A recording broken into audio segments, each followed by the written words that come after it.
Hello, and welcome to Stage, Screen, and In Between. I'm Helen.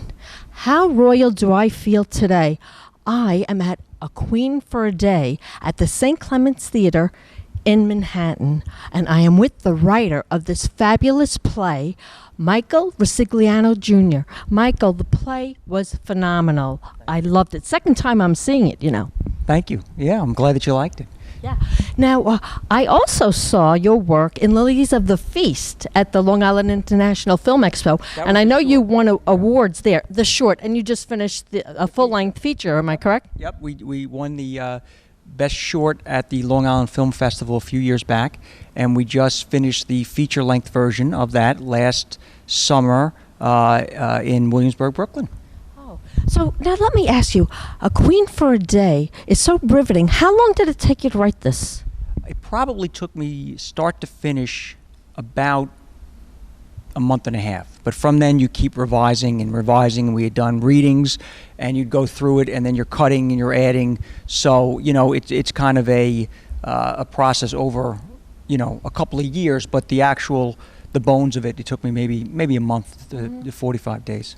You seem to like to write with the mafia theme line. Does that have anything to do with you being born in Brooklyn? Are you from Brooklyn originally? I was born on the island. My father is originally from Brooklyn. It's not so much that the mafia theme. It just so happened that I wrote Lily of the Feast and A Queen for a Day at the same time, and there are a lot of themes that kind of interchange or intersect, like the Feast of Our Lady of Mount Carmel in both stories. But the next play I have coming on is called Phelan House, and that's about an Irish bed and breakfast coming up in that takes place in 1979.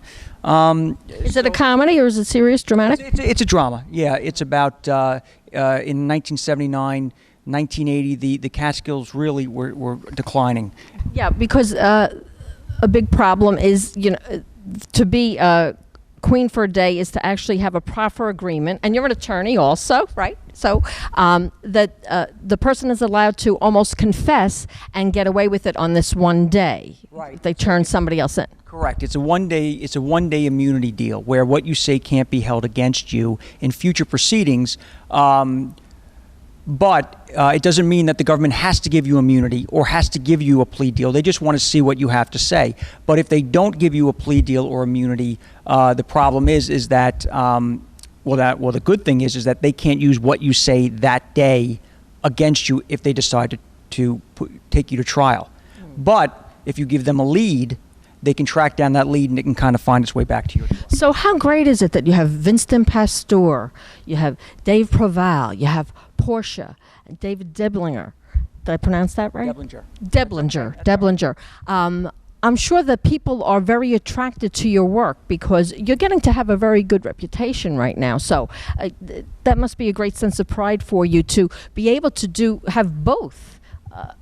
Be both a lawyer and a playwright. That's fantastic. It's nice of you. It's very kind of you to say that. You know, David Proval was the star of the film we did over the summer, which was last summer, Lily of the Feast. And when I told him about the play, he said, "Can I read it?" And then he read it and said, "I want to do it."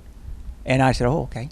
You know, and then from there, David Deblinger, actually, the first reading we had, which was like 3 years ago, he was at the first reading, the second reading, the third reading, and kind of just went through every phase. So he was kind of the guy from the beginning.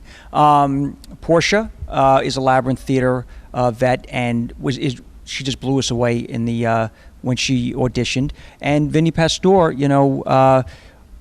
Everybody loves Big Pussy, and everybody knows who he is, and we're all going to get to see everybody. Thank you so much, Michael. Thank you.